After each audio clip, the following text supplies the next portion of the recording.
नमस्कार साथियों, आगे बढ़ते हैं और हम बात करते हैं एमपी बोर्ड कक्षा 10वीं साइंस एनसीईआरटी साइंस में हम देख रहे हैं। आज का हमारा इम्पोर्टेंट क्वेश्चन है, नेफ्रॉन की क्रियाविधि का सचित्र वर्णन कीजिए। अथवा इसको ऐसा भी पूछा जा सकता है कि मनुष्य के मूत्र निर्माण की विधि लिखिए। क्या पूछा जा सकता है? मनुष्य के मूत्र निर्माण की विधि लिखिए। तो उससे पहले हमें आपको थोड़ा सा चित्र से रूबरू करवा देता हूँ। तो ये इसका जो है चित्र बनने वाला है इस टाइप से, ठीक है। इसमें आपको क्या करना है, सबसे पहले बनाना है एक सी टाइप बनाना है। सी बनाने के बाद आपको एम बनाना है, ठीक। उसके बाद आपको यू बनाना है, यू के बाद फिर से एम बनाना है और उसके बाद कुछ इस टाइप से आपको दो नलिका छोड़ देनी है, ठीक है गाइस। फिर से समझ लीजिए, सबसे पहले आपको सी बनाना है, सी से आपको एम को जोड़ना है, एम से आपको यू बनाना है, यू से फिर एम बनाना है और फिर इस टाइप से नली खुली छोड़ देनी है, ठीक। अब इसके अंदर आपको कुछ इस टाइप से जो है ये अपाही जो धमनी आपको दे रखी है इस टाइप से बना देना है, ठीक है। क्या हो जाएगा ये? तो कोशिकाएं का गुच्छा होता है जिसे ग्लोमेरुलस कहते हैं। क्या कहते हैं? ग्लोमेरुलस कहते हैं, ठीक है। तो ये आप देख सकते हैं यहाँ पे चित्र। अब इसका हम देखते हैं थोड़ा सा वर्णन, ठीक है। अब वर्णन क्या है? मनुष्य के मूत्र के निर्माण में की विधि लिखी है ना। तो उत्तर है, नेफ्रॉन की संरचना में प्रथम भाग एक प्याले नुमा संरचना होती है। क्या होती है? प्रथम भाग एक प्याले नुमा यह संरचना होती है, ठीक है। उसके बाद बताया जिसे बौमन संपुट कहते हैं। क्या कहते हैं इसे? तो इसे कहते हैं बौमन संपुट।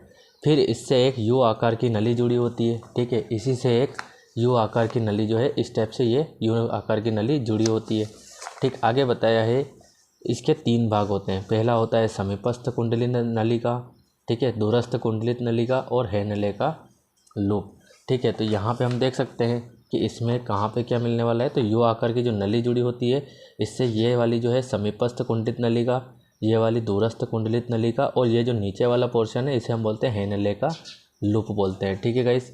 तो ये आपका जो है रचना हो जाएगी।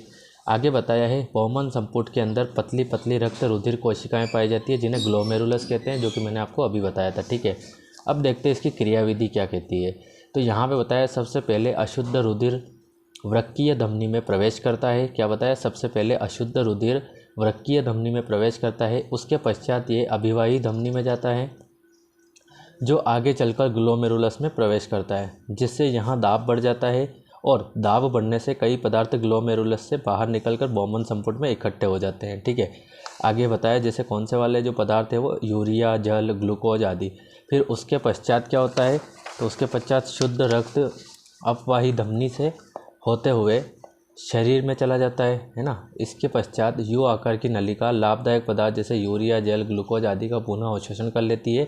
इसके बाद जो बचता है उसे हम कहते हैं मूत्र, ठीक है गाइस। तो ये इसका सिंपल सा आंसर है। तो आप देख सकते हैं यहाँ पे डायग्राम में, ठीक है। क्या बताया है डायग्राम में? सबसे पहले अशुद्ध रुधिर वृक्कीय धमनी, ये वाली जो है वृक्कीय धमनी है, इसमें प्रवेश करता है, ठीक है। उसके पश्चात ये अभिवाही धमनी में चला जाता है, ठीक है। ये अपवाही धमनी है ना, और ये अभिवाही धमनी है, ठीक है। उसके बाद बताया है ये अभिवाही धमनी में चला जाता है जो आगे चलकर ग्लोमेरुलस है ना में प्रवेश करता है, जिससे यहाँ का दाब बढ़ जाता है और दाब बढ़ने से कई पदार्थ ग्लोमेरुलस से निकलकर बौमन संपुट में चले जाते हैं, है ना। ये बौमन संपुट बता रखा है, ठीक है। ये लिखा हुआ है यहाँ पे बौमन संपुट, ठीक। फिर बताया है एक जैसे यूरिया, जल वगैरह आदि। फिर यहीं पे आपको बताया है आगे रक्त अपवाही धमनी से होते हुए शरीर में चला जाता है। इसके पश्चात यू आकार की नलिका से लाभदायक पदार्थ जैसे ये वाली यू आकार की नलिका है, ठीक है गाइस। तो उम्मीद है आपको समझ में आया होगा और अगर फिर भी कोई डाउट है तो आप मुझे कमेंट कर सकते हैं।